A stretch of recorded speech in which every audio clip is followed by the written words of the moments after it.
Olá, seja bem-vindo ou bem-vinda a esse bate-papo sobre o papel da universidade no combate ao coronavírus. Meu nome é Laís, hoje eu vou conversar com 4 profissionais da saúde que também estão vinculados à Universidade Federal de Juiz de Fora. E a divulgação dessa nossa conversa faz parte da programação da Marcha Virtual pela Ciência no Brasil, que é, para um evento promovido pela Sociedade Brasileira para o Progresso da Ciência. Então, queria primeiro agradecer aqui você que está assistindo a gente. Como as 4 pessoas com quem eu vou conversar hoje, elas são profissionais, né, que estão envolvidos nas iniciativas da universidade, das instituições locais no combate ao coronavírus, elas compreensivelmente estão ocupadas, então foi difícil marcar um horário com as 4. Por isso a gente gravou 2 entrevistas, né, 2 gravações, uma com uma dupla, outra com outra dupla. Porém, tem algumas perguntas que são comuns, né, a todos os entrevistados. Então, essas perguntas são gerais, eu vou editar esse vídeo de forma que a gente faça as perguntas primeiro e depois vá para as perguntas mais específicas, para você não ter que esperar terminar o vídeo de uma dupla para ir para outra dupla e você ouvir a resposta de novo de algumas mesmas perguntas. Então, quando tiver uma pergunta geral que se encaixe, que tenha a resposta dos 4, você já vai ver diretamente agora no início e depois segue para perguntas mais específicas, né, para cada dupla, para cada profissional. Então acompanhe a gente aí e também agradecer, além de você estar vendo, você também fazer parte dessa corrente de divulgação e de compartilhamento de informações cientificamente embasadas, seguras, ainda mais nesse cenário que a gente está vivendo de uma pandemia. Então, muito obrigada por estar assistindo a gente, compartilhe, se informe e vamos seguir nessa corrente para fortalecer tanto a informação segura quanto a ciência e a saúde do nosso país. Muito obrigada e vamos lá. Aqui, nossos primeiros convidados para conversar com a gente são o doutor em saúde coletiva e diretor da Faculdade de Enfermagem, Marcelo Alves, e a doutora em saúde brasileira e professora da Faculdade de Medicina, Sandra Tibiriçá. Queria agradecer aos dois, né, por aceitar esse convite de conversar com a gente e quero começar perguntando para vocês sobre as iniciativas que vocês estão envolvidos na UFJF, né, e que estão diretamente ligadas a esse combate do coronavírus. Então, eu acho que eu vou começar, né? Meu nome é Sandra Tibiriçá. Muitíssimo obrigado pelo convite, Laís, e a todos vocês que nos escutam. E aí a gente vai falar um pouquinho do que é esse papel nosso no enfrentamento do coronavírus. Na verdade, a Universidade Federal de Juiz de Fora tem uma quantidade bastante grande de participação nesse enfrentamento, né, e de várias iniciativas. Eu vou falar um pouquinho da iniciativa da qual eu faço parte, que é a que eu sei falar melhor, né? Dentro desse processo da iniciativa que eu faço parte, a gente trabalha em 2 momentos específicos do enfrentamento do coronavírus. Um ligado à produção de exames, que são os exames PCR, esses exames PCR são os exames que são padrão ouro para o diagnóstico da doença, do coronavírus, na fase aguda da doença. E eles têm um potencial de diagnóstico bastante intenso, porque ele identifica os fragmentos do vírus, do RNA. O outro projeto que eu participo é o projeto junto à Secretaria Municipal de Saúde, de organização da atenção primária à saúde para o enfrentamento. Então, eu vou falar um pouquinho de cada um deles, bem rapidinho, para vocês entenderem do que se trata. O projeto que é a realização do PCR é um projeto que participa, assim, muitas pessoas, é um projeto escrito com muitas mãos, né, eu diria dezenas delas, e que muito complexo, porque ele exige um conhecimento técnico prévio dos pesquisadores que trabalham com PCR, né? Não é assim, a gente quer fazer, vamos fazer. Não, se as pessoas já não estiverem preparadas e já não estivessem preparadas há anos nas suas pesquisas com PCR, a gente não conseguiria fazer esse projeto. Então, ele tem uma parte técnica que é bastante densa e que os profissionais se dedicaram, e a gente tem 2 laboratórios que fazem parcerias nesse projeto. O laboratório do ICB, que está sob a chefia do professor Liderson, e o laboratório de farmácia sob a chefia do professor Marcelo. Então, esses 2 professores, junto com os pesquisadores dos 2 institutos, eles se organizaram e a gente fez a proposta. Na verdade, essa proposta veio de uma proposição minha e do professor Ari, que é virologista. a gente já trabalhava previamente com vírus respiratório, e quando veio a questão do coronavírus, a gente teve uma ideia da gente tentar conseguir fazer esses exames, porque já estava muito claro, pelo que acontecia nos outros países, que um dos gargalos da epidemia era conseguir esses dados, principalmente dados de infectados, para fazer as políticas públicas de saúde. Então, essa é a primeira parte do projeto, e além da conexão da gente trabalhar os exames especificamente, que são exames bastante caros, que a gente tem que adquirir, não é tão fácil, às vezes, mesmo você tendo dinheiro, você não tem pronta entrega, então exige uma logística gigantesca para a gente conseguir todos os insumos que são necessários para esses exames tão complexos. Fora isso, fazer os exames descolados do Sistema Único de Saúde também não era o nosso objetivo. Então, o que a gente fez? Uma parceria com o município para a gente fazer os exames dentro da necessidade do município, né? Dentro do Sistema Único de Saúde, na lógica de oferecer os dados para que eles sejam utilizados para as políticas públicas. E aí nós temos um outro gargalo, que é o processo de coleta. A coleta dos exames, ela é bastante complexa, no sentido de que as pessoas têm que estar paramentadas, têm que fazer a coleta de uma maneira adequada, porque senão a sensibilidade do exame reduz. E aí, a gente precisou, então, fazer algumas adequações, montar equipes de coleta, trabalhar a regulação de quem seriam as pessoas que poderiam ter acesso a esses exames por grau de prioridade. E a partir daí a gente já colocou eles em carga, já estamos aí há 12 dias, 13, já fazendo os exames, já temos mais de 200 exames, e os nossos dados já são utilizados pelo município e pelo Estado, e já são dados bastante consistentes, sérios, tecnicamente bem confiáveis, e que já são, agora, fazem parte de todo o processo das políticas de saúde do município. Bom, aí o segundo projeto é o projeto ligado à atenção primária.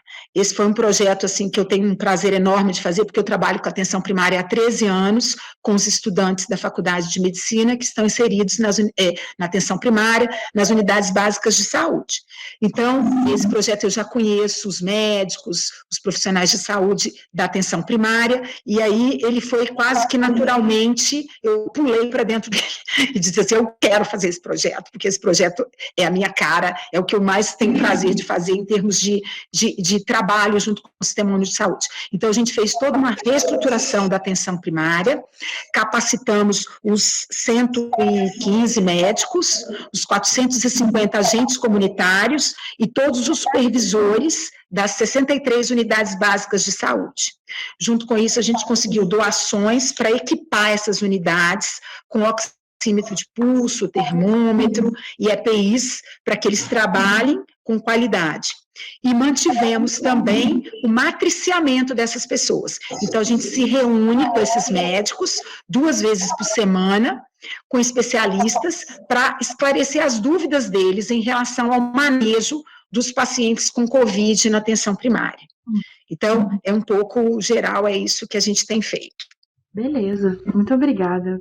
Marcelo, por favor, então, eu vi que você já está envolvido em um dos projetos também da Sandra, conta pra gente, por favor.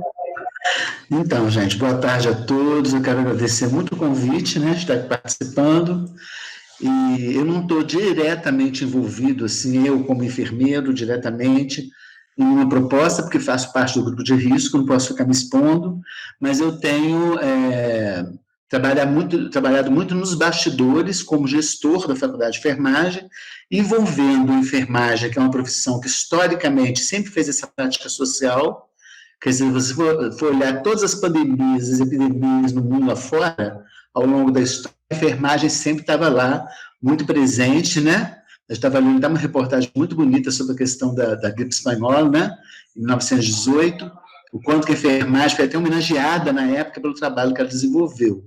Então, eu estou muito nessa frente aí de proporcionar os recursos, as tecnologias, os insumos e todo o material e equipamento que essa equipe da Faculdade de Enfermagem, formada pela professora Érica, professora Luciane Ribeiro, a enfermeira do Hospital Valesca, que estão na frente dessa tomada de processos assistenciais, né, que elas têm feito. Uma delas também é a coleta de material de exames, que vai começar agora, né, e também já fizeram a campanha de vacinação drive-thru, que foi feito no campus da universidade, com muito sucesso, com mais de 3.000 pessoas sendo vacinadas, né, elas também participaram muito ali na frente, e eu, como diretor, estou ali fazendo esse meio de campo para que elas tenham a condição de fazer, né? Isso é uma coisa.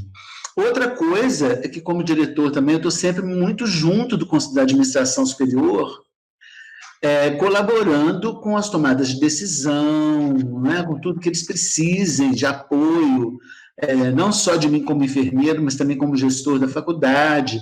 Eu faço parte daquele comitê de acompanhamento do coronavírus na universidade, que é aquele comitê que toma as decisões, por exemplo, nós vamos voltar, não vão voltar, vão abrir, não vão abrir, vai fechar, não vai fechar. Então, a gente decide lá com os nossos grupos técnicos, né, os médicos, infectologistas, né, tem gente de todo jeito, né, e eu estou lá representando a enfermagem também para participar disso, né, então isso é uma frente também bastante importante, porque nós temos talvez um engano, né, no entendimento do papel da universidade, de achar que a universidade está somente relacionada à questão do ensino, da pesquisa, da extensão e da pós-graduação, né? Então, quando a gente começa a pensar que a universidade ela é múltipla e ela é dinâmica, ela acompanha as demandas da sociedade. Então, nesse momento, nós estamos vendo que a universidade não está deixando o seu papel maior, que é do ensino, da pesquisa, da extensão e da pós-graduação, mas ela está dando um tempo para isso, para fazer uma outra coisa muito importante, que é esse apoio social. É o papel fundamental da universidade, né? Eles não vão continuar dando aula, tudo lindo, maravilhoso, com essas pessoas morrendo, né, em volta da gente. E também, todo esse enfrentamento que a gente tem feito, não é pensando apenas nos professores, nos tais, mas pensando na sociedade.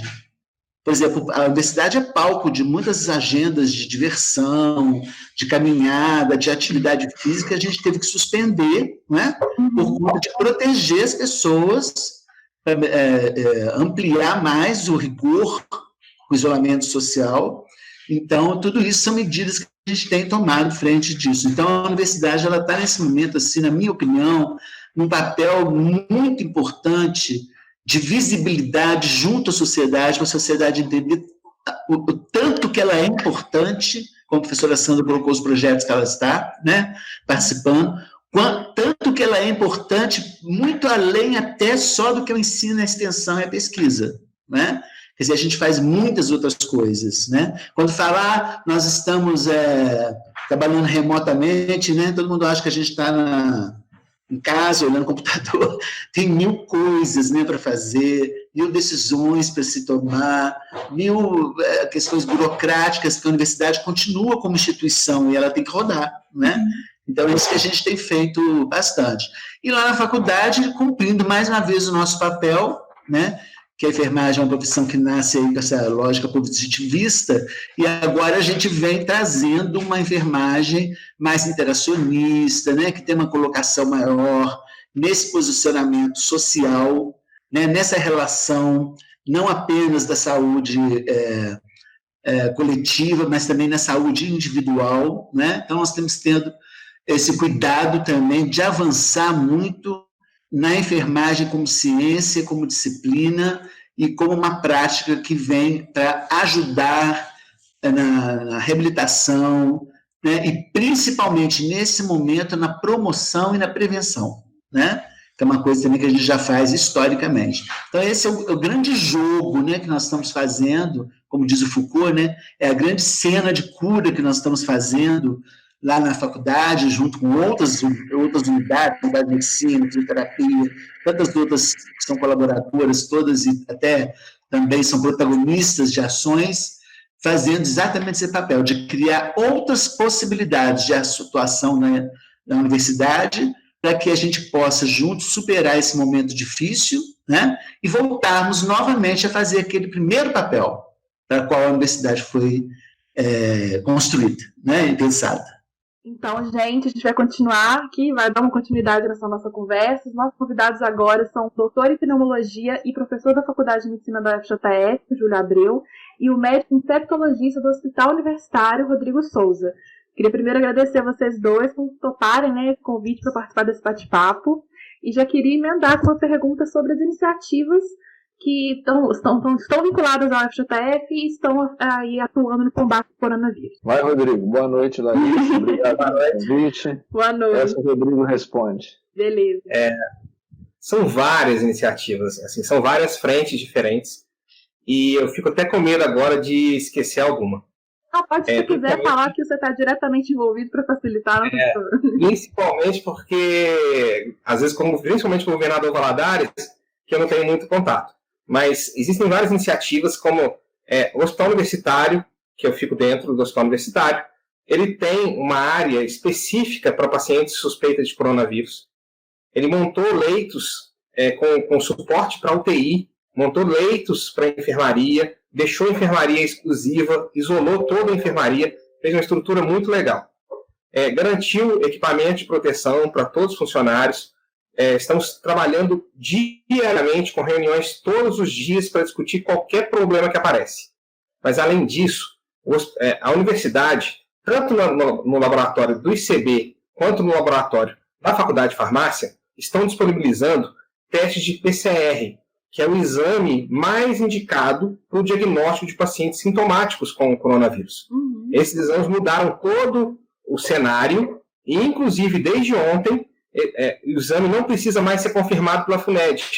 Então, a gente consegue fazer o exame aqui na universidade, já foi reconhecido como exame totalmente aceito pelo Estado, e ele vai ser um dos laboratórios de referência do Estado para o diagnóstico do coronavírus. Ótimo. Além disso, tem outras frentes, como a Faculdade de Farmácia, que fabrica álcool em gel e distribui para várias instituições, inclusive o Hospital Universitário. Uhum. Também ressalto alguma iniciativa de alguns professores, principalmente com a fabricação de face shields, que são protetores faciais, aquelas máscaras que o pessoal tem usado no lugar dos óculos, que eles protegem mais até que os óculos, e tem distribuído uma quantidade enorme de máscaras gratuitamente, sem promoção, sem um alarme, sem logo, sem propaganda, só com o intuito realmente de ajudar. É uma proposta muito legal, de um grupo extremamente interessado, e eu tenho contato com todos eles que participam desse grupo e estão interessados em ajudar tanto o Juiz de Fora como todas as cidades do entorno.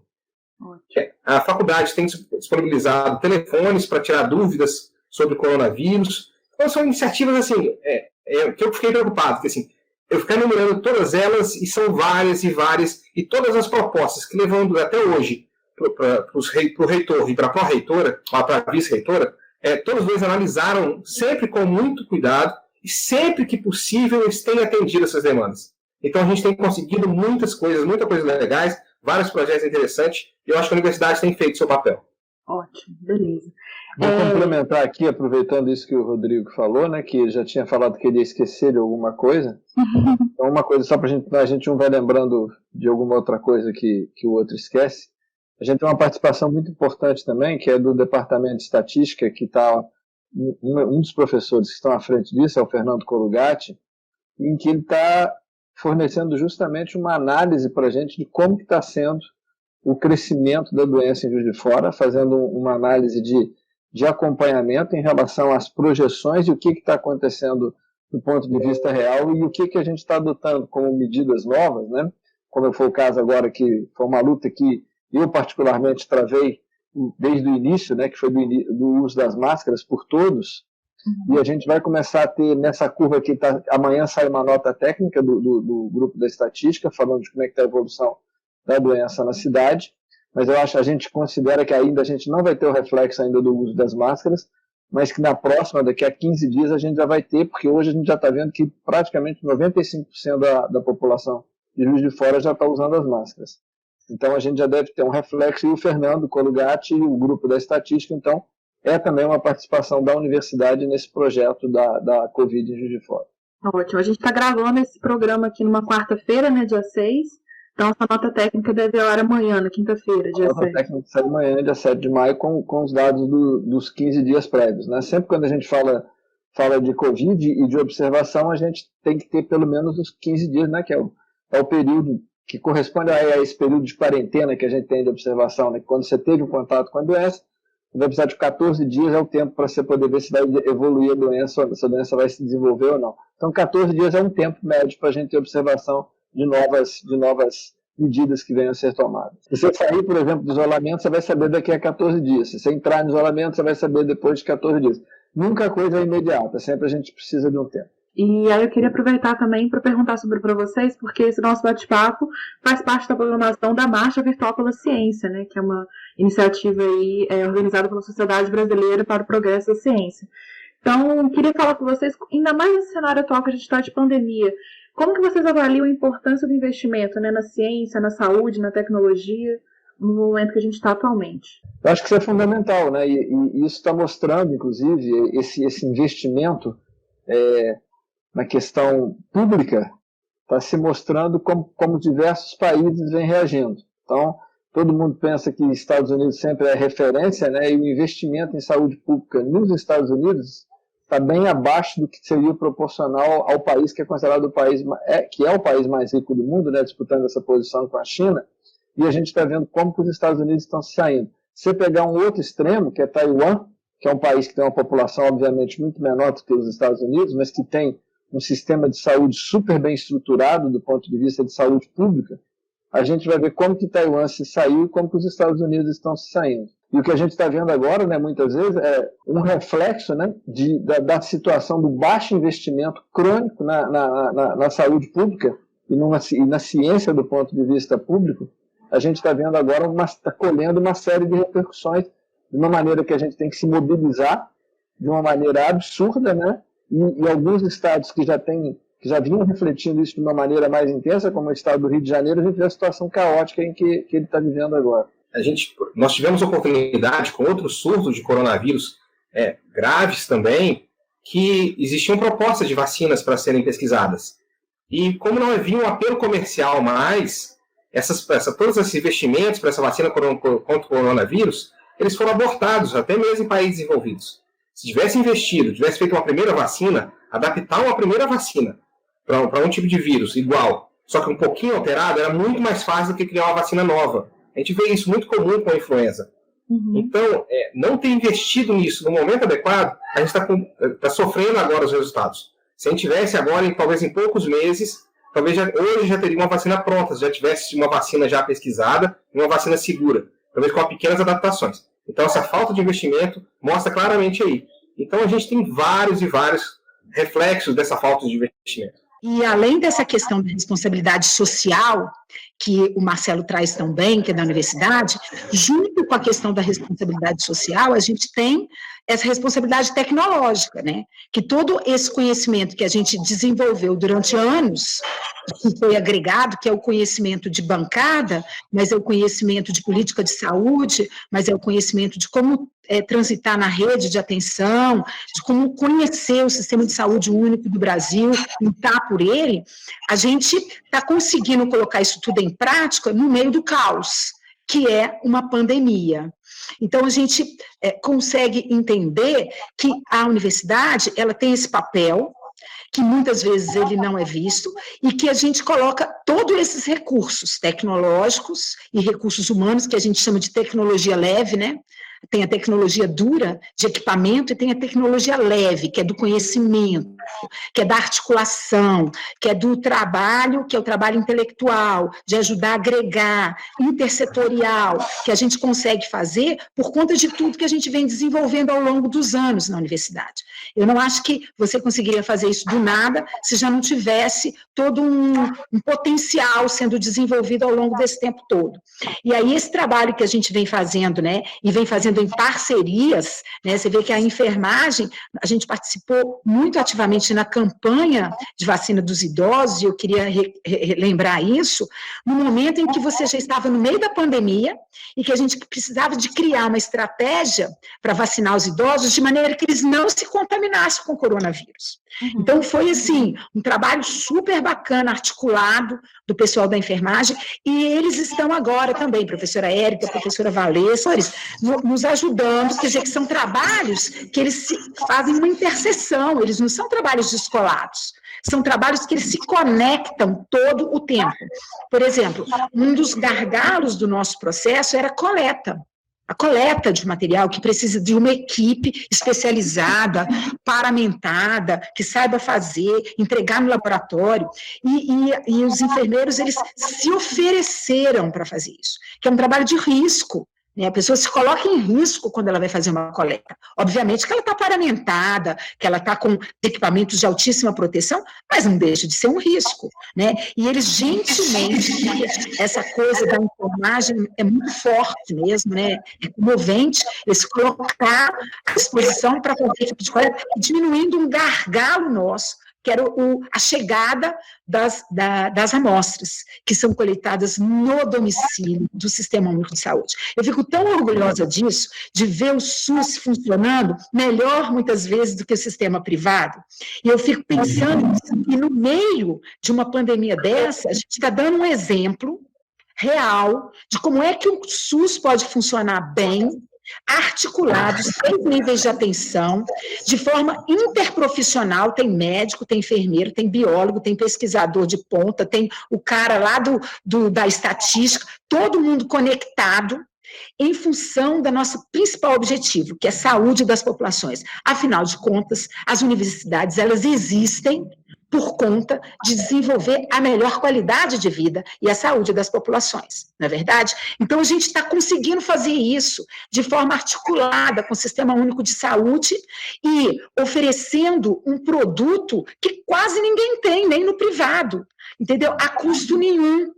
Para os profissionais de saúde, que são nossos egressos, que estão aí na pandemia, enfrentando de frente todo o processo, se submetendo a cargas virais imensas. Então, assim, para mim, eu diria para vocês que é um prazer enorme poder viver, para ver a universidade cumprir todos os papéis que ela é capaz de cumprir, sabe? E não somente aquele que as pessoas têm, às vezes, de forma equivocada, do pesquisador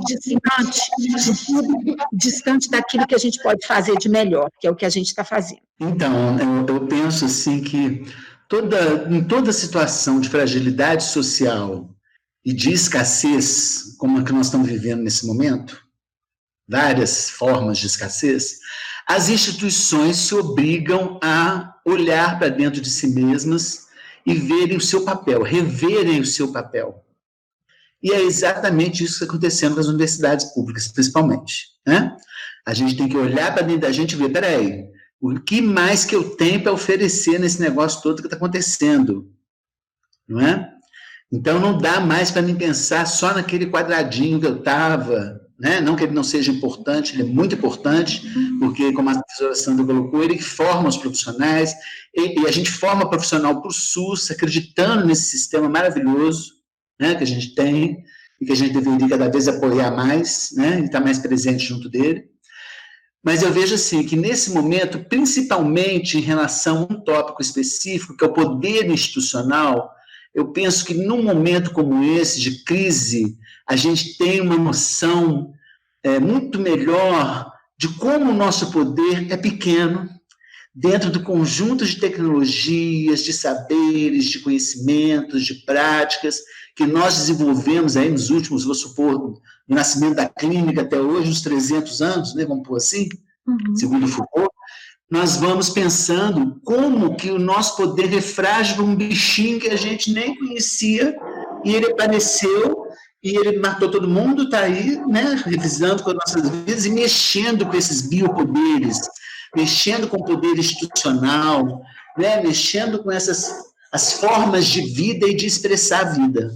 E a universidade, então, ela precisa se revisitar nesse momento, ela precisa se ressignificar nesse momento, não só a universidade como instituição, mas também as pessoas que compõem a universidade. Quem são as pessoas que compõem a universidade? Os docentes, os tais, os estudantes, né?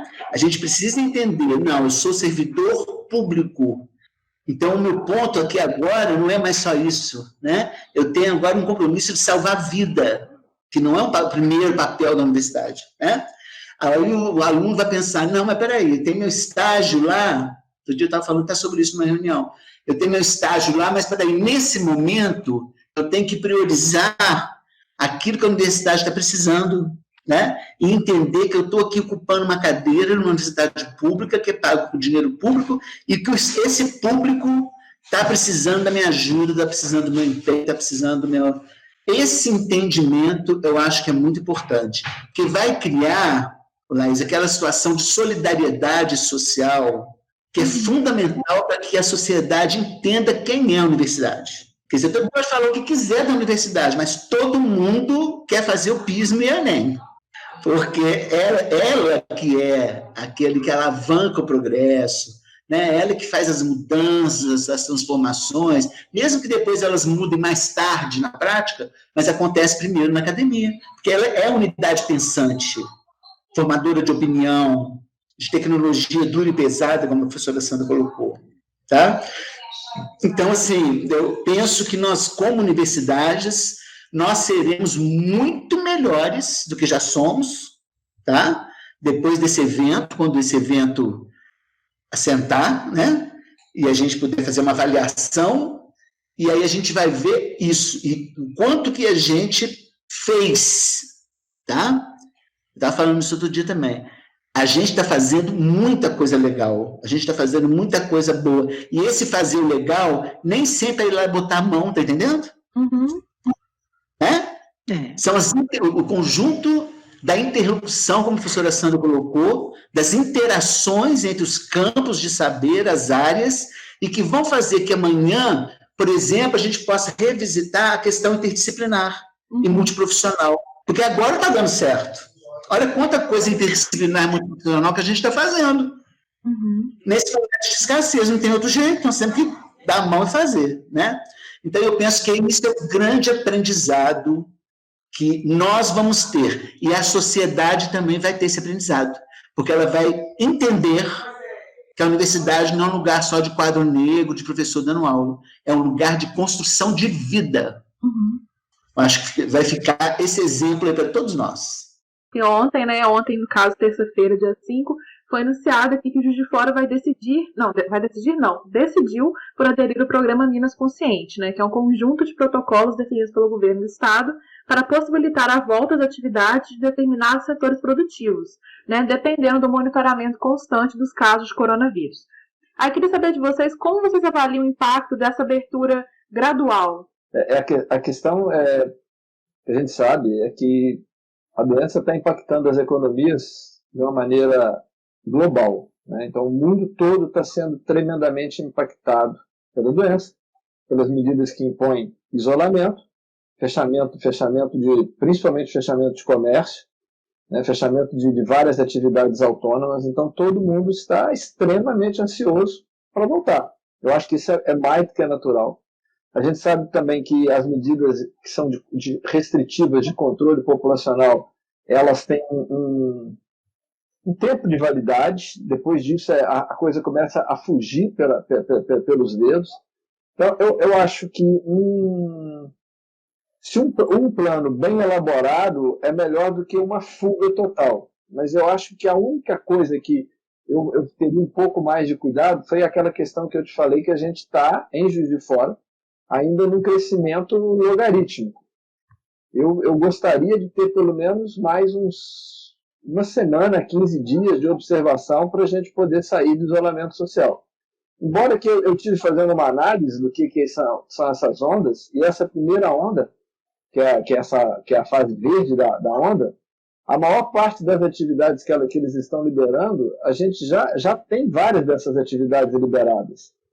Então, não acredito que ela vai trazer um impacto muito significativo nesse momento. A minha maior preocupação nessa liberação é como vai se comportar o transporte público na cidade. A informação que a gente tem, que não foi ainda colocada de uma maneira contrária, é que o transporte público em Juiz de Fora ele foi reduzido desde que começou o isolamento social.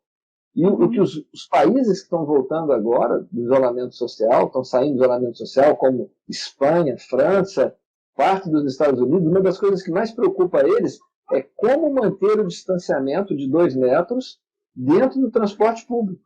Então, nós vamos teríamos que já estar pensando, né, em mudanças de horário de entrada, uma determinada parte começa num determinado horário, outra indústria começa no horário, colégio começa no outro horário, comércio começa no outro horário, fazer esse escalonamento de horários para a gente poder não...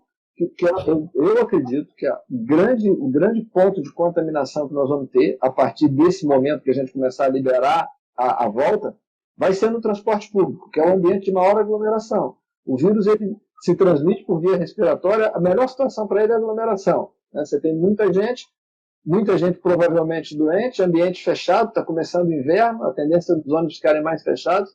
A minha grande preocupação é com o transporte público. Eu acho que qualquer coisa que a gente vem estudar agora tem que passar por um estudo muito, mas muito, muito mesmo cuidadoso com relação ao transporte público. E de olho nos dados, né? Vários países têm mostrado isso, que sair do isolamento social mais rigoroso não significa sair definitivamente.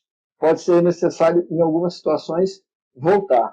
Hoje, eu vou terminar para não estender muito, hoje eu ouvi um podcast muito interessante, que é uma série de podcasts do JAMA, que é uma revista americana, uma das mais importantes revistas médicas americanas, e estava justamente conversando o responsável, um dos principais responsáveis pela condução do programa de Taiwan, com um dos editores do JAMA, que é americano. Então, ele falando na volta da importância do distanciamento, da importância do uso de máscaras. Ele colocou isso, foi um impacto para o americano, porque o americano estava se dirigindo totalmente à questão de não uso das máscaras, porque, só para você ter uma ideia, Laís, Boston começou a usar as máscaras a partir de hoje.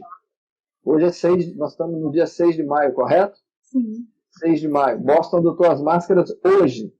Então, para um dos editores do JAMA ouvir isso do coordenador, de um dos coordenadores médicos de Taiwan, que isso foi um dos aspectos fundamentais para controlar a doença, você imagina só, é uma questão de muito impacto. Então a gente tem que estar preparado para isso, mas a máscara não é uma panaceia, ela tem que estar junto com outras medidas. Então, me preocupa, eu sou repetitivo às vezes, para poder dar ênfase, mas me preocupa essa questão do transporte público, me preocupa extremamente. Sim, com certeza. Eu vejo muitas pessoas também falando que a impressão que elas têm quando elas precisam ir ao centro, então ir para a rua, precisar sair do isolamento, vem muitas pessoas e parece que elas acham que só o uso da máscara basta, né? Assim, como se aquilo fosse já imunizá-las ou então protegê-las por completo. Não é o caso. Protege muito. Muito. Por exemplo, Taiwan, em função de duas coisas, detecção precoce de casos, isolamento dos casos e uso de máscaras e distanciamento, ela conseguiu controlar bem o surto. O que a gente vai ter que ficar muito atento agora também é a questão da quarentena das pessoas que adoecerem. Já que a gente não vai ter mais isolamento obrigatório, as pessoas que ficarem doentes têm que entrar no isolamento rigoroso, no isolamento voluntário. Né? Ela tem que se colocar em isolamento e, a rigor, as pessoas que estão na casa dessa pessoa, os contatos próximos, deveriam entrar em quarentena. Então, a situação não é fácil assim de sair. É uma situação complexa. Ela exige um planejamento muito grande, um esclarecimento muito grande da população. Não é simplesmente, acabou, voltou, vamos voltar ao mundo pré-Covid. Não é desse jeito. Sim, perfeito. Rodrigo, por favor, então, a sua questão sobre essa abertura gradual aqui em Juiz de Fora, especificamente. Na verdade, como o professor Júlio já falou, não foi determinada uma abertura gradual. Porque senão a pessoa vai entender que automaticamente daqui a uma semana vai piorar, vai liberar mais coisas, na outra semana vai liberar mais coisas. Existem critérios muito rígidos para fazer o avanço de uma onda para outra. Então, existiu agora, esse primeiro momento, era quando estava tudo fechado. E essa onda agora é mais ou menos os serviços essenciais, sem grande impacto. Para passar para uma segunda onda, se isso for feito de uma forma séria, a gente espera que sim, temos um prefeito médico, um secretário de Estado de Saúde médico, de Juiz de Fora, um subsecretário dele de vigilância é um colega infectologista que tem discutido essas coisas com o secretário de saúde do Estado. Então, a gente espera que não haja nenhum comprometimento, não haja nenhuma irresponsabilidade nessa abertura. A gente não acha que vai simplesmente a pessoa não tomar nenhuma atitude, não controlar nenhum controle, e semana que vem está tudo aberto com a situação piorando. Então, tem critérios rígidos e eles vão ser seguidos. Então, não é para todo mundo relaxar, achar que assim, é abertura gradual e daqui para frente só melhora. Não. O trabalho ali, todo o fluxo, toda a discussão, ela é feita baseada em piora e melhora. E tem critérios matemáticos rígidos. E foi um plano, pelo menos temos uma perspectiva de como comportar. Que a gente não tinha uma perspectiva. Parecia que estava sendo julgado as decisões mais pelo humor e talvez pelo medo do que por uma coisa já prevista. Então a gente tem hoje, pelo menos, uma estratégia traçada. Se ela vai ser boa ou vai ser ruim, a gente vai ver isso com o tempo. Mas pelo menos tem uma estratégia. Não é simplesmente o humor do governante que vai decidir isso. Sim, certo. Tem essas ondas, né? Que vão ser, dependendo aí do monitoramento constante dos casos que vão ser liberados. Sim. Sem dúvida. E agora, com os exames feitos pelo FJF, esse monitoramento, esse acompanhamento desse número de casos vai melhorar muito. A gente tinha uma subnotificação muito grande e hoje a gente conseguiu expandir esse atendimento e a realização de exames numa parceria da universidade com a prefeitura para várias unidades. Então, isso vai ajudar muito. Então, o que eu penso, Laís? Eu acho o seguinte, a gente está vivendo um momento muito difícil, né? Porque a gente traz aquela história de um tempo grande do pessoal distanciado, a gente sabe que muitas pessoas já perderam seus empregos, a gente sabe que a gente está num momento em que é duro ver, às vezes, pessoas que já têm comércios pequenos e empreendimentos pequenos e que, se não tiverem um fôlego para continuar, elas vão estar com dificuldades. Isso é muito duro, muito difícil. E, por outro lado, a gente entende também que a gente tem que ter responsabilidade com tudo aquilo que precisa acontecer. E segurança com as nossas liberações. O que eu fico pensando? Eu fico pensando que a gente tem mais dados para colocar no meio dessa sopinha de letras, não é verdade?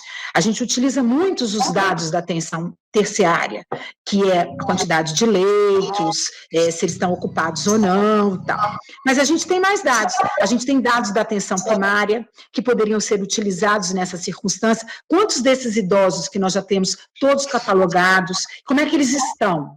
Né? Eles estão em condições de saúde saudáveis, ou eles estão numa fila que estão começando a adoecer a partir dos testes que nós estamos fazendo?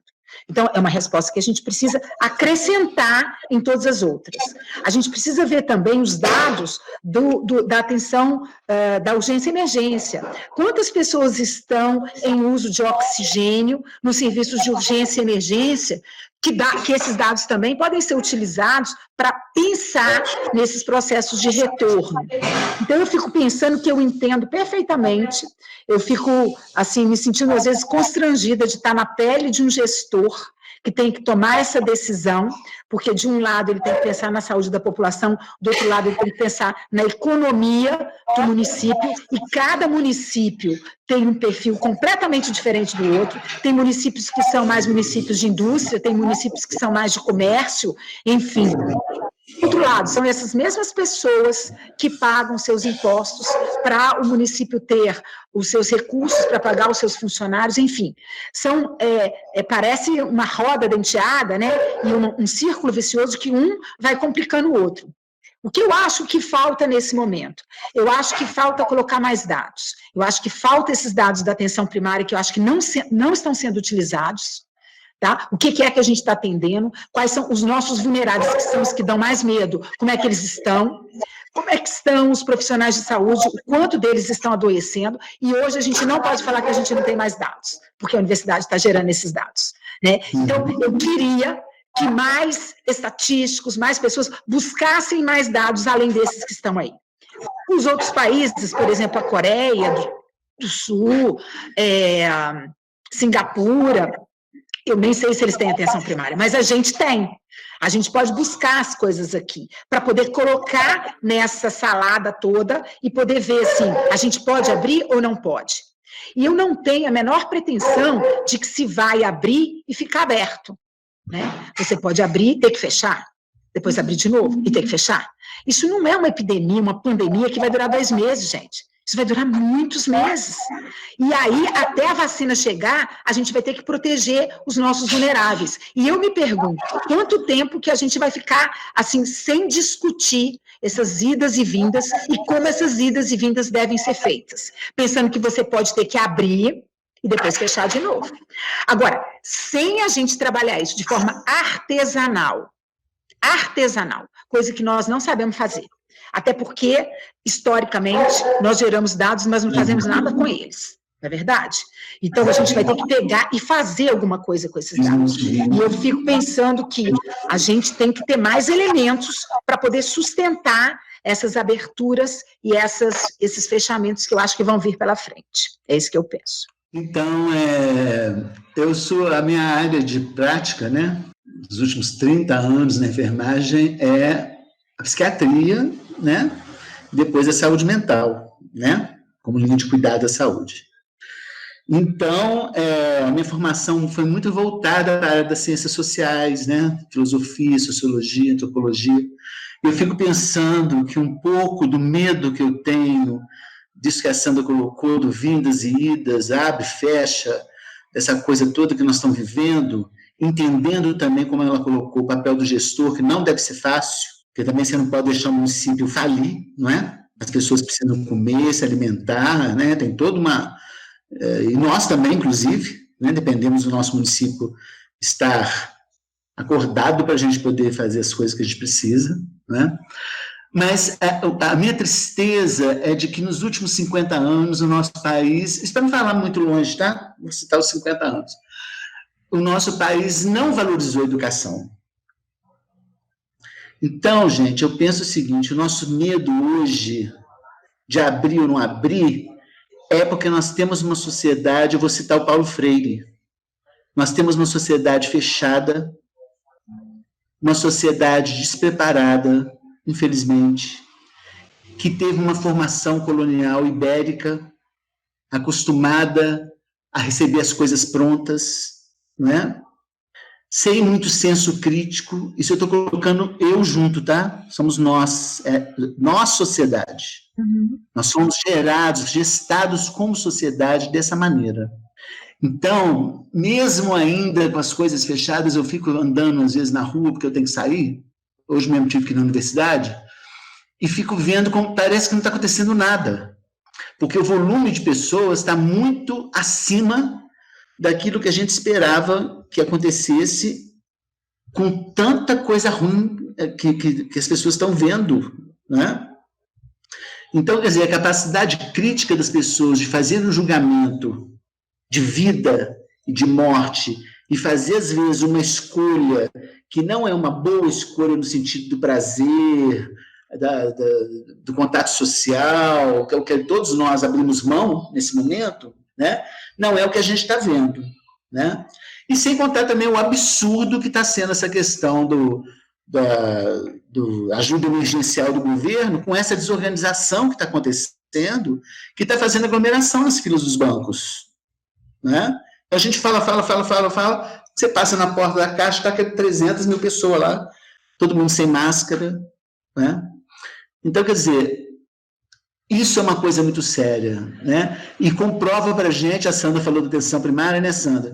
Mais uma vez, os determinantes sociais da saúde, da doença, ainda não é uma constante na construção do nosso conceito ampliado de saúde. Porque se fosse, a gente teria começado a coisa por um outro lado. E a nossa educação nunca foi uma educação como prática de libertação, como prática de liberdade, que é uma obra do Paulo Freire, inclusive, um ensaio que ele escreveu em 1964, quando ele estava exilado no Chile, Educação como Prática da Liberdade. Quem não leu, leia. Porque parece que ele escreveu ontem para essa epidemia, né? Ele fala lá da construção da nossa sociedade. Então, assim, sabendo disso tudo, fazendo parte do comitê do coronavírus da universidade, Eu confesso, tenho medo. Porque nós ainda não estamos aqui de fora, ela está avançando, mas nós ainda estamos numa situação, vamos dizer assim, ponderada. E eu não sei o que isso pode significar. Todos os estudos que eu vi, que eu li, todas as informações que eu tive, é que onde abriu, piorou. Eu vi lá em Florianópolis, Blumenau, não sei mais o quê, abriu shopping, abriu tudo, na outra semana, triplicou o número de casos, né? Então, eu tenho essa grande preocupação.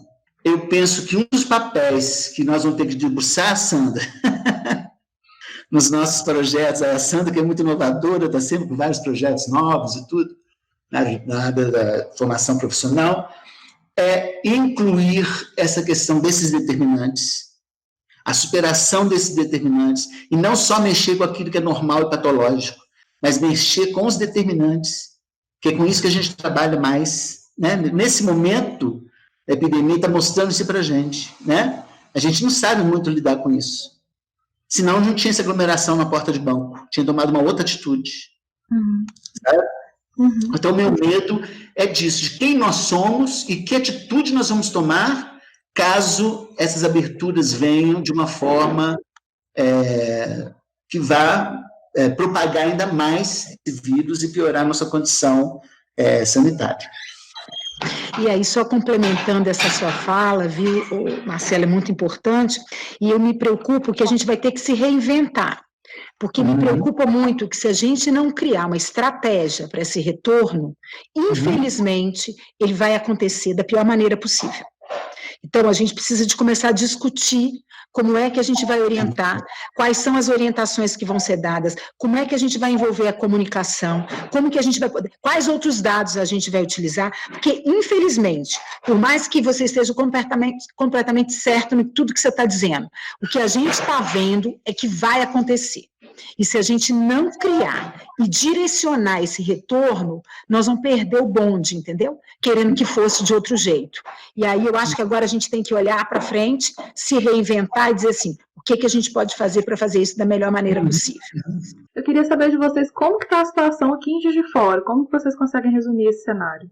Juiz de Fora teve um cenário que com a parada, com essa redução do distanciamento social, a gente conseguiu ter um começo de enfrentamento com um pouco de folga. Deu tempo da maior parte dos hospitais se prepararem, se equiparem, se abastecerem de insumos, que a dificuldade de insumos é mundial. Então, assim, esse tempo foi extremamente útil. Agora, o que temos visto nos últimos tempos, principalmente na última semana, talvez nas últimas 2 semanas, é um aumento de número de casos, principalmente de casos graves. E, assim, isso tem preocupado. E a gente tem uma perspectiva que esse crescimento venha continuar ocorrendo. Então, assim, é uma grande preocupação que a gente tem de como vai se comportar daqui para frente. Até hoje, a gente trabalhava com uma folga de leitos muito grande.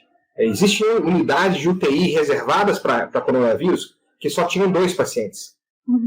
Com 10 vagas, apenas 2 pacientes. Enfermarias com 60 leitos, com apenas 3, 4. Isso aqui em Juiz de Fora. Isso, em Juiz de Fora. Essa enfermaria que eu conheço, em vez de 10 leitos, com 10 leitos possíveis, hoje já chegou a trabalhar com 2, 3 vagas apenas. Então, o número de casos tem crescido e tem preocupado. Então, a gente vai ter que ficar atento e ter muito cuidado. Que qualquer relaxamento no isolamento social, se ele não for acompanhado de medidas muito restritas, principalmente agora, a grande medida que foi adotada foi a utilização de máscaras por todo mundo. E aí agora já existem algumas coisas tentando fazer que essas máscaras fiquem cada vez melhores. E a gente tentar, talvez, os profissionais de saúde conseguem ler isso, transferir esse conhecimento um pouco mais simples do que uma norma técnica, transferir para essas pessoas que produzem o ideal, como você poderia fazer para melhorar a qualidade desse produto e com isso garantir uma proteção maior. Um aspecto que é muito importante falar da máscara, né? Eu estou trabalhando nessa questão das máscaras desde o princípio, né? Eu reenfatizo isso porque durante praticamente um mês eu fui pelo menos na cidade e nós fomos pouquíssimas vozes no país, enquanto que todas as vozes eram totalmente contra o uso das máscaras, falando que as máscaras não eram necessárias, enquanto que a gente está vivendo uma doença que é de transmissão respiratória. Então a gente pode até estar aperfeiçoando algumas máscaras, mas nesse momento, como qualquer medida para combater uma doença de com essa proporção de transmissibilidade, o que é importante é a adesão da população a qualquer medida numa proporção grande. Então, mais importante do que qualquer tipo de máscara é que a gente tenha pelo menos 70% da população usando máscara. Como é importante que você tenha 70% da população praticando isolamento social. Então, como qualquer uma dessas medidas, à medida que a gente vai aperfeiçoando, é melhor. Mas o importante agora é a adesão. Né? A adesão é o que pode, inclusive, levar à redução, como as máscaras reduzem o nível de exposição, reduzem a carga viral a que a pessoa está recebendo, elas vão, inclusive, ter um potencial de reduzir o número de casos graves. E nessa questão, que só para complementar, dessa questão que a gente estava falando da cidade, o que esse último relatório que vai ser publicado amanhã mostra é que Juiz de Fora saiu do eixo do que seria a evolução normal do crescimento da curva se não tivesse havido o isolamento social. Então, a gente hoje está aprendendo um pouquinho de matemática também, né, que você tem a análise numérica e a análise logarítmica. A análise logarítmica mostra se você está mantendo um crescimento exponencial ou não. Então, às vezes, você está tendo um crescimento matemático, você não está tendo mais um crescimento logarítmico. Então, o que a gente observa em Juiz de Fora é que a gente ainda está com um período, com uma curva ainda com inclinação logarítmica também. Então, não é só o aumento de números de totalização de casos. A gente ainda está tendo um aumento exponencial de casos. Então, por isso que o mais prudente ainda é manter algum tempo de isolamento social. Entendi. Beleza. Eu vou aproveitar até que você citou, Júlia, a questão de ser uma doença, né, respiratória, e perguntar sobre como o coronavírus ataca esse nosso sistema respiratório. É só esse sistema? Como que ele faz? Como ele compromete essa região? A porta de entrada, né, é o sistema respiratório alto. Então, o vírus penetra basicamente pelo nariz, é ali que ele inicia a proliferação dele, e depois ele vai descer para as vias aéreas inferiores e vai comprometer o pulmão. Ele provoca uma pneumonia, e a partir dessa pneumonia, como ocorre também com qualquer outra forma de pneumonia, pode começar uma reação, que a gente chama de reação inflamatória sistêmica, tem até um nome de síndrome de resposta inflamatória sistêmica, em que o organismo, na tentativa de controlar o processo, a inflamação sempre ela vem como uma resposta de controle, ele acaba entrando numa resposta inflamatória descontrolada, e aí vai apresentando alterações em vários outros órgãos e sistemas. Então, ele pode apresentar alterações hepáticas, alterações renais, alterações neurológicas, alterações vasculares, todo esse tipo de alterações que a gente vem observando. Hoje estão sendo descritas até alterações cutâneas associadas ao SARS-CoV-2. Então, a porta de entrada é a via aérea superior, o pulmão é o principal órgão de choque, é o órgão que leva, que quando com comprometimento extenso traz insuficiência respiratória aguda, que demanda ventilação mecânica e que aí traz uma série de complicações associadas à ventilação mecânica e que é, na grande maioria das vezes, a causa de morte dos pacientes que vão evoluir mal. Mas não é o único órgão comprometido. Eu vou aproveitar o gancho dos testes que a Sandra já mencionou na fala dela, o Marcelo também, fazer umas perguntas mais objetivas sobre eles e depois quero retomar com o Marcelo outro assunto. Primeiramente, como que está sendo essa aplicação de teste em Juiz de Fora, né? Ela está sendo feita em volume, assim, qualquer pessoa pode chegar na UFJF e pedir para ser testada? Eu já tive amigos que vieram me perguntar, então a UFJF está fazendo teste, eu posso ir lá no campus e pedir para me testar? Como que está sendo feita essa triagem? Então, primeiro, para responder, Laís, e para todos vocês que estão escutando, né, e nos vendo, eu diria o seguinte, tem dois tipos de testes, tá? A gente tem um teste inicial, que é o teste da fase aguda da doença, de quando você está no início da doença, e aí o melhor teste nesse caso é o PCR, né, que é um teste que verifica lá o pedacinho do DNA, identifica e fala, opa, o vírus está ali, é coronavírus mesmo. Depois de algum tempo que você está com a doença, de pelo menos 8 dias para frente a 10, o seu organismo começa a produzir defesas, que são os anticorpos. Aí nós temos uma outra bateria de testes, que são os testes sorológicos, que eles não identificam o vírus, mas os anticorpos, que são as células brancas, que estão lutando contra esse vírus. E que eles aumentam e depois eles diminuem, enfim. Quais testes a gente está fazendo? A gente está fazendo o primeiro deles, que é para identificar a pessoa doente, no momento em que ela está doente. Com que objetivo? Para dizer para ela assim, olha, fica em casa. porque você pode passar esta doença para uma pessoa vulnerável. A gente sabe que 85% das pessoas vão pegar essa doença de uma forma bem leve. Mas os 15% que não vão pegar de forma leve, eles é que fazem um grande problema no nosso sistema, que vai ocupar os tais leitos de hospital, enfim, e que a gente não tem condição de tratar essa pessoa dessa forma. Então, nós estamos fazendo o teste inicialmente para as pessoas que estão sintomáticas. Por quê? Porque os testes são testes caros. Então, a gente não pode sair fazendo de todo mundo.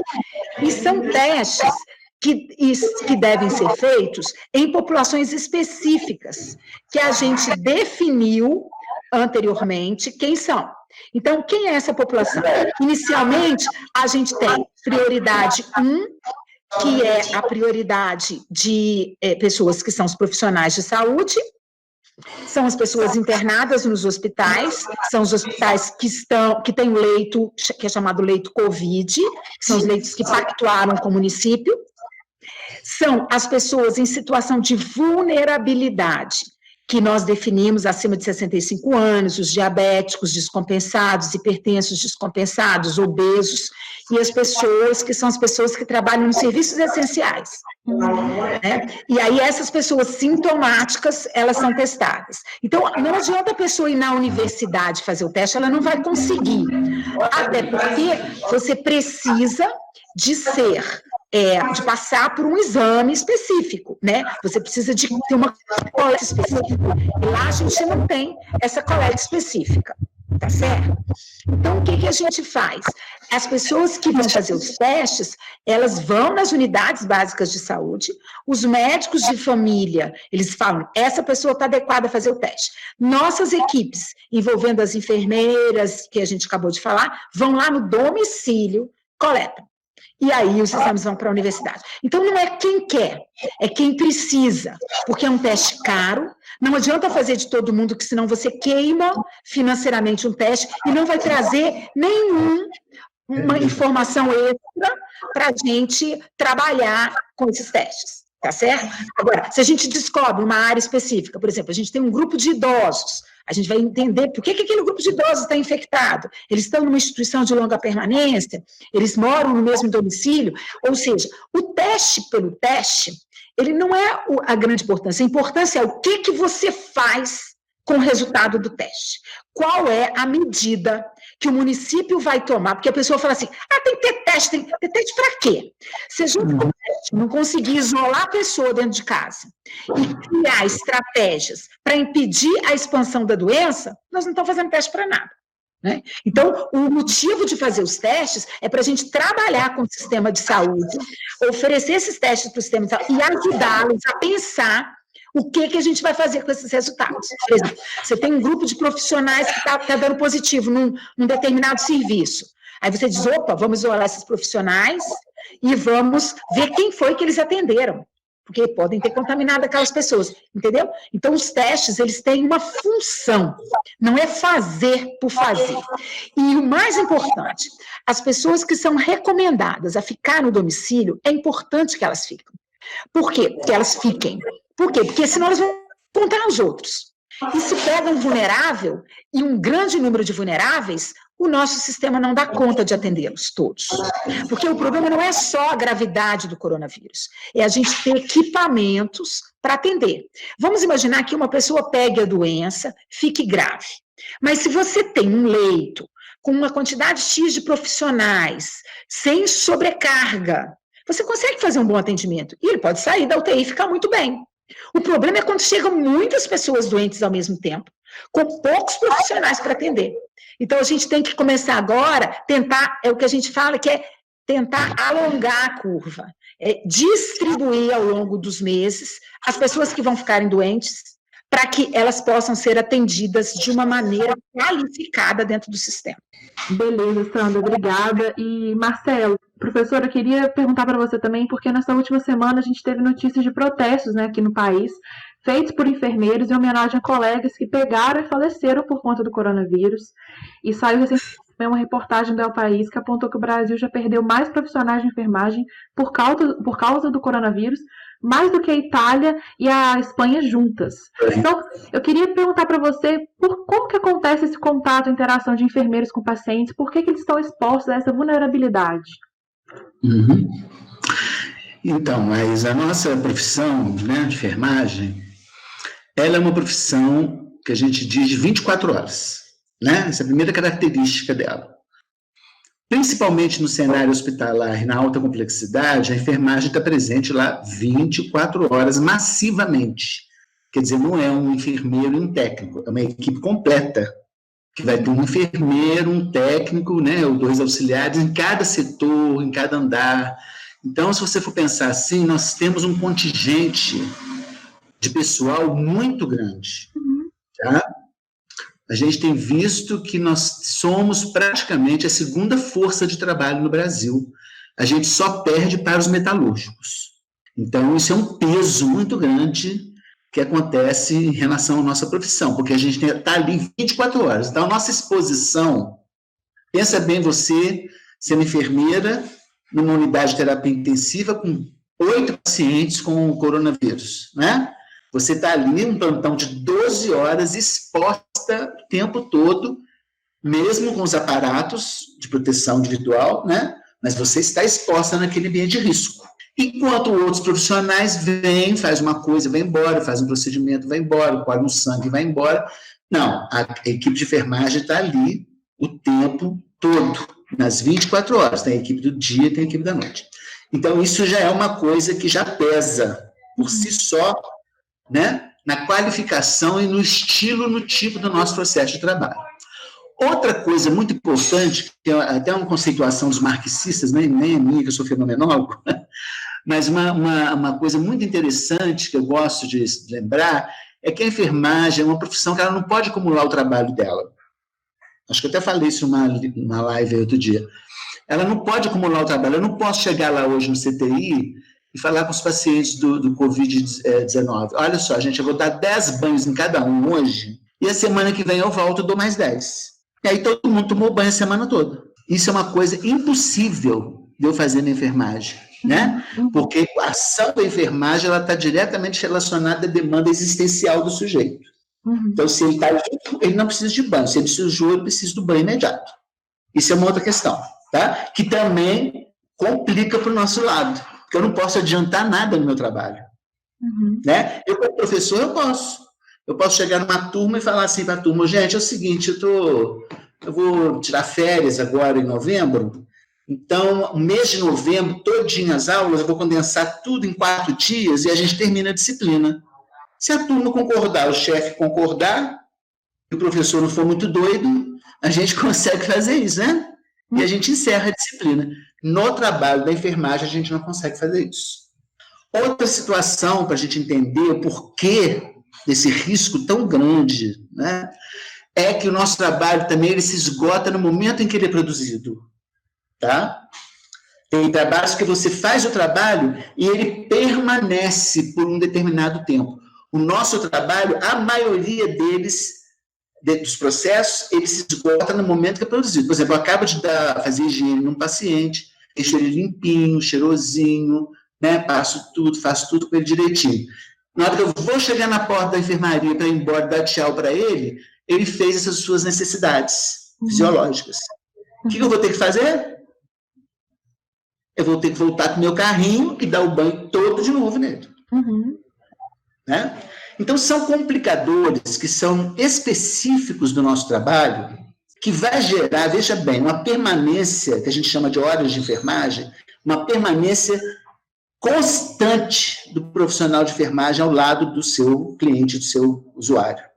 Né? A gente não tem quase momento nenhum que a gente possa estar longe. Então, não existe ação e cuidado de enfermagem longe. Se nós somos a segunda força de trabalho, significa que, nesse momento da pandemia, nós demandamos uma quantidade muito grande de equipamentos de proteção individual. Porque você vê, se no CTI tem um médico intensivista, mas tem 2 enfermeiras, tem 6 técnicos, tem 4 auxiliares, está entendendo o que eu estou falando? Então, às vezes, o que acontece? Às vezes, essas coisas não são previstas de forma adequada. E isso vai bater exatamente na questão do planejamento também. Né? Na gestão de enfermagem, no planejamento de enfermagem. Né? E, às vezes, como isso foi uma questão, essa epidemia ela veio muito de surpresa, embora a gente sabia que ela fosse chegar aqui, mas a gente não sabia quando, como, e até hoje a gente não sabe.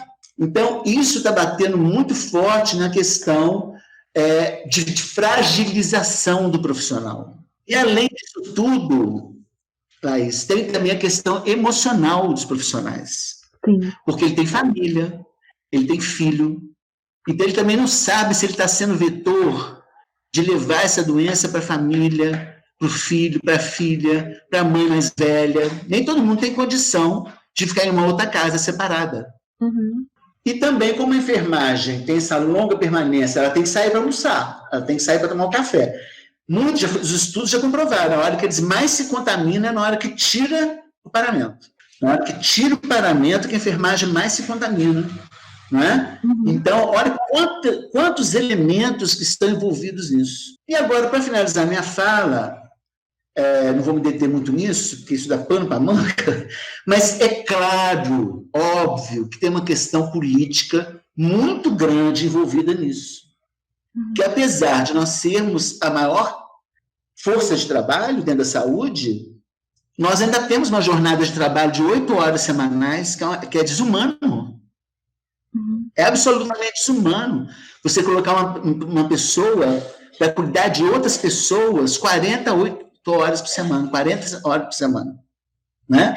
E nós temos vários projetos na Câmara, dos deputados, para tentar que a gente consiga as 30 horas, mas ninguém aprova, porque tem um clã, né, da saúde, né, do sistema privado, que obviamente não tem interesse que a gente trabalhe menos. Né? Então, é muito comum de se esperar, que quando estourou isso, eu já sabia que a enfermagem ia pagar o preço. Mas só a enfermagem não, tem médico morrendo também, tem outras pessoas também. Mas, massivamente, é a enfermagem por causa dessas características que eu estou dizendo para você. E a enfermagem, ela lida o tempo todo, Laís, com secreções, com excrementos, com sangue, com fluidos, com tudo que é do corpo dessa pessoa, a enfermagem vai lidar. Desde um simples banho, que ela pode se contaminar, até um procedimento de alta complexidade. Então, são muitos elementos que estão confluindo para que a enfermagem, infelizmente, esteja sendo perdida no meio dessa jornada, e muitas vezes por negligência técnica, administrativa, gerencial, e agora, grifo meu, político. Né? Pessoas que estão dando a sua vida para salvar outras, e ela não tem o equipamento necessário para proteger a sua própria vida e a vida da sua família. Eu vi o caso de uma técnica de enfermagem no Rio, que trabalhava no hospital, ela adoeceu, não pôde ficar no hospital que ela trabalhava. Ela foi para Volta Redonda e morreu lá. Ainda temos muito que crescer, mas eu acho que essa epidemia vai nos ensinar muitas coisas, inclusive com uma classe dominante e forte a se organizar melhor politicamente. Né? Eu acho que é isso que falta também a gente fazer. Sabendo da nossa importância e do peso do nosso voto, das nossas intenções de escolha eleitoral, a gente também saber usar isso politicamente para garantir melhoria de qualidade de trabalho para nós mesmos e para a sociedade. Porque o que nós queremos, no fundo, é uma sociedade, uma enfermagem feita por enfermeiros. Né? Daqui uns 100 anos, quem sabe a gente consegue. Né? A gente não pode perder a esperança. Na sua fala, me lembrou, inclusive, um relato de inclusive trabalhou com a gente, né, lá na UFJF, no setor de jornalismo, foi nossa bolsista, ela escreveu hoje um texto, ela contraiu o coronavírus, e ela tratando, e uma das partes que mais ela frisou no texto foi o carinho, né, que recebeu, não só dos enfermeiros, mas também da equipe médica que atendeu ela, mas como que isso fez toda a diferença. Você falou também da questão psicológica, né? Além da psicológica da pessoa que está atendendo, seja enfermeiro, seja médico, enfim, profissionais de saúde, tem a questão psicológica do paciente, né? Como isso faz toda a diferença também. Enfim, entenda aí o que você está falando. Aqui em casa, meu pai também é médico, trabalha, também está tendo que sair para trabalhar, a gente vive isso aí também. Ele muito mais, obviamente, vocês também muito mais do que eu, mas realmente é uma rotina pesada. Então fica aqui também, né, minha admiração tanto por vocês quanto pelos profissionais de saúde.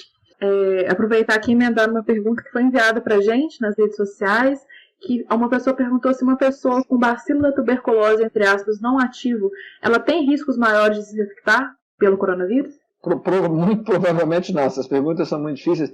Ter bacilo não ativo, o que deve significar isso? Deve ser uma pessoa que já deve ter feito uma pesquisa pelo PPD, que é um teste para poder avaliar se você já teve contato com o bacilo da tuberculose ou não, e ela teve um PPD reator, e aí ela está preocupada por ter o PPD reator, e que ela possa ter uma forma. Não, o que você poderia caracterizar como uma situação mais grave é se o indivíduo que teve uma tuberculose, e aí ficou com uma cicatriz extensa, aí comporta como qualquer outra doença pulmonar associada a uma outra doença que também vai comprometer o pulmão. Aí você vai ter uma repercussão maior.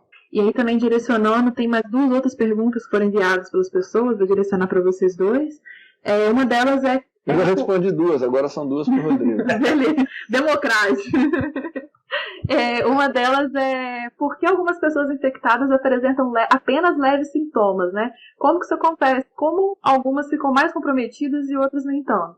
Para as doenças infecciosas, elas dependem muito da carga viral que você se infecta, a quantidade de vírus que você se infecta, e daí talvez seja motivo de profissionais de saúde terem formas mais graves e se infectar mais vezes, ele acaba recebendo uma carga maior, mas também existem condições que são da própria pessoa. Então, é um misto, um equilíbrio que é difícil de se fazer. Se a pessoa, às vezes, pegou o mesmo vírus e pessoas, às vezes com condições de saúde diferentes, às vezes fazem formas diferentes. Então, assim, jovens, principalmente jovens obesos, viu que já era um critério de gravidade. Pacientes hipertensos, pacientes cardiopatas, pneumopatas, também têm um risco maior de fazer formas graves. Então, algumas condições de saúde, principalmente quando descompensadas, elas podem facilitar a pessoa apresentar formas graves. Seja pelo agravamento da doença pelo coronavírus por si só, pela falta de defesa, pela reação de defesa desordenada, ou também porque ele pode ter uma piora da sua doença prévia. Ele pode ter coronavírus e às vezes infartar porque teve coronavírus. Porque quando ele tem coronavírus, ele tem febre, o coração bate mais rápido, precisa de mais oxigênio, e às vezes falta oxigênio num coração que já sofre. Então, o coronavírus não precisa de matar por si só pela lesão direta do vírus. Ele pode desencadear também uma descompensação da doença prévia. E aí, por isso que pessoas, às vezes até com condições de saúde semelhantes, podem ter formas diferentes da doença. E aí uma última pergunta também enviada pelo público foi se alguém que já contraiu o vírus pode adquirir de novo, né, uma segunda, uma terceira contaminação. A gente já tem uma resposta para isso? Eu quero acreditar que sim, que eu já tive, tá? Mentira. Eu tive no dia 6, no exame do dia 3 eu comecei a sentir, no dia 6, e a gente brinca que 3 coisas dão sensação de poder hoje em dia. O dinheiro dá um pouco, o status dá mais ou menos, e ter sorologia positiva para coronavírus dá muita sensação de poder. Então, sabe, pensar que eu não tenha mais essa infecção vai ser muito... um alívio, né? Que é o que todo mundo queria, ter uma forma que não adoecesse, não precisasse internar e passar por isso. Não existe ainda uma informação clara sobre isso. Muito pouco tempo de doença. É uma doença com apenas 4 meses de acompanhamento, de evolução. A maior parte das vezes que detectaram em pacientes que detectaram depois de curado, depois do vírus sumir, detectaram nos exames a presença de vírus. Essas pessoas, a maior parte, não existem relatos assim, de pessoas ficar adoecendo novamente. Agora, se a gente comparar isso, o CDC coloca até no pergunta e resposta que tem, que o CDC é um órgão americano de controle de doenças, que ele coloca que sim, é ainda desconhecido, mas se a gente usar o conhecimento da MERS, que foi uma epidemia de um outro coronavírus alguns anos atrás, não acha provável que num período curto, de mais ou menos até um ano, que a pessoa volte a ter esse coronavírus. Mas essa certeza ainda não pode ser dada. Foi um dado alarme, talvez a OMS falou, mas ela falou muito, não pode garantir. Mas hora nenhuma está falando que vai ter, que a pessoa vai ter. Então a gente está trabalhando que é pouco provável, principalmente no período curto. Mas ainda está incerto. Não sei o que o Júlio pensa aí. Não, concordo plenamente. É uma doença nova.